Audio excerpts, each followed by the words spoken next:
joining us. I'm Jenny Hugans. Finals are around the corner and so is moving day, so students should also be worrying about what to do with their belongings.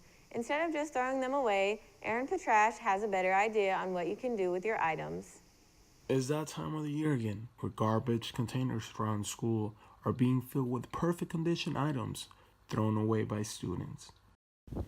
Nathan Aker, the store manager at Goodwill and Penn Central Mall, recommends and welcomes students to come in and donate their stuff with these simple steps. When you guys donate, you would just pack up whatever you have, whether it's clothes or furniture, anything that you use. You bring it right into this door here. We have a bell that you can ring on the wall. Bring it to us. We'll just take it from you and we'll give you a receipt if you want a receipt. That's all it takes. Akert also mentions that donating is a perfect way for students to help the people with low income and needs around the community and allow their items to keep serving a purpose. Donations can be done at any time, even when the store is not open. The workers will pick it up the next day and prepare for donations. So next time, instead of throwing away your belongings, think about donating it. You might be helping somebody this way. This was Aaron Petrash for WPNN. In addition to donating to Goodwill, students in William Penn's Public Relations Writing course work together with Residence Life to create a campaign to spread awareness. The students can also donate their unwanted dorm items to Residence Life. Nick Fillard has the story. 3 students at William Penn put together a campus-wide campaign to push students to donate their unwanted dorm items towards a good cause. Man, I'm out of here. What's up, baby? Hey, Jace, what are you going to do with that TV, man? I'm leaving Austin. I don't have anything else to do with it, so I'm tossing it. No way, man, you shouldn't. I know Residence Life is taking those for next year. You should definitely visit them and donate it. Okay, yeah, I'll donate it. During this time of year, students can become overwhelmed by the pain of moving out of their dorms. From this pain, a lot of unwanted clothes, TVs, fridges, lamps, and other items are often thrown away. However, this year, there's another solution. Students have the option of donating their items to Residence Life for reuse or further donation to New Hope Community Center. I caught up with one of the students responsible for the campaign, Fabian Rodriguez. For next year, they want to gather up information or gather up equipment such as TVs and refrigerators.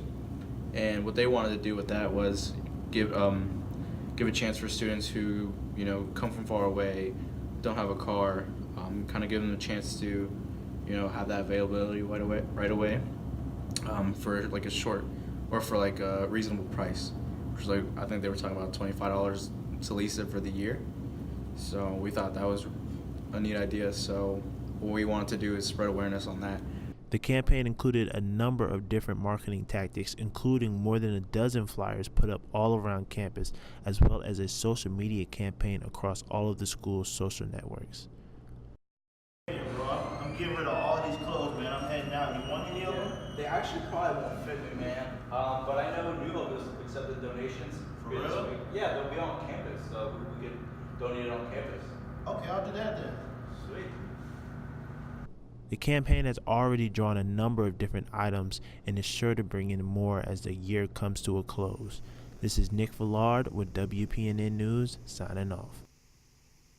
Final projects are running wild around William Penn, or rather rolling in this case. WPNN's Zach Tracy has more. As the spring semester comes to a close, we take a look at an unlikely student duo in a difficult end-of-year project. The team of Jason Castano and Justin Higgins created Thunder, a remote-controlled robot with the purpose of collecting styrofoam balls in a timed session.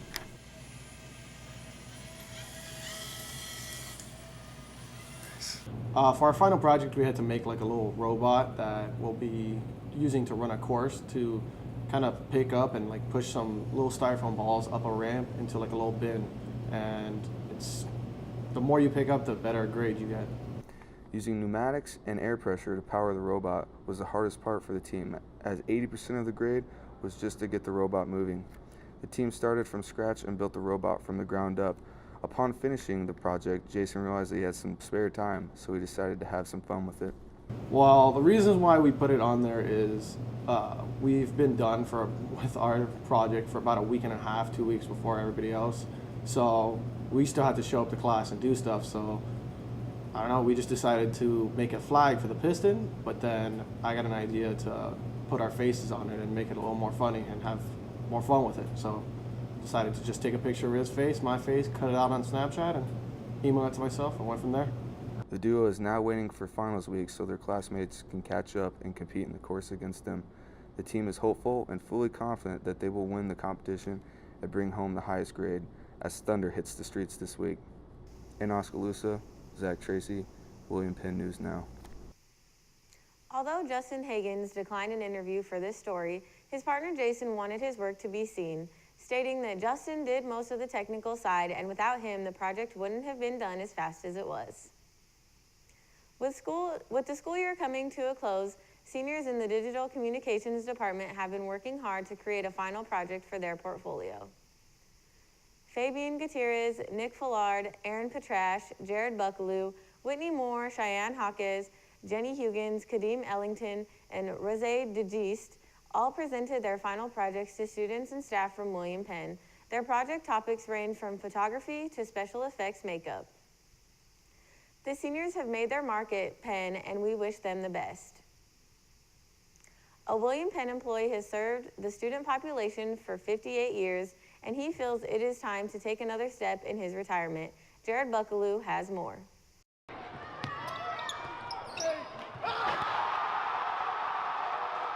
Photos show a story, videos can't. And for Robert Barnes, he has been telling these stories since he was in the 5th grade. I first got interested in photography when I was in the 5th grade. And a friend of mine and I fixed up a little home darkroom, and we developed our own film then. Barnes did fall in and out of interest with photography growing up, but when attending the University of Arkansas, he rediscovered his love for it. Since then, being employed at William Penn, Barnes has been a chemistry, math, statistics, and photography teacher. Barnes retired from teaching altogether 5 years ago and has been shooting photos for the Statesman athletic programs along with some academic shooting. Since Barnes has been a Penn employee since the fall of 1961, he feels it's time to take another step in his retirement and limit his shooting to academic only. Barnes also says academic shooting is much more than just taking pictures of students in their classrooms. Taking pictures of new faculty and staff, all the concerts, receptions, things like the awards banquet. This will be a big change for William Penn, but Barnes is excited to have new photographers come up and take the reins from him. Barnes also says he takes things 1 year at a time, so as for a complete retirement, he says that is still up in the air. In Oskaloosa, Jared Buckaloo, William Penn News Now. Finals may give a lot of stress to students, but William Penn has some ways of reducing it. Penn has over 5 different dogs in the Wilcox Library for finals week, all with the purpose of helping stressed students take a break from studying and homework. If the dogs aren't enough, Penn has a care package parents can buy their kids. Each care package has various snacks and drinks, along with gift cards for students and a helpful motivational note. That is going to do it for us this morning. From all of us in the Digital Communications Department, thanks for watching, and we will see you again next time.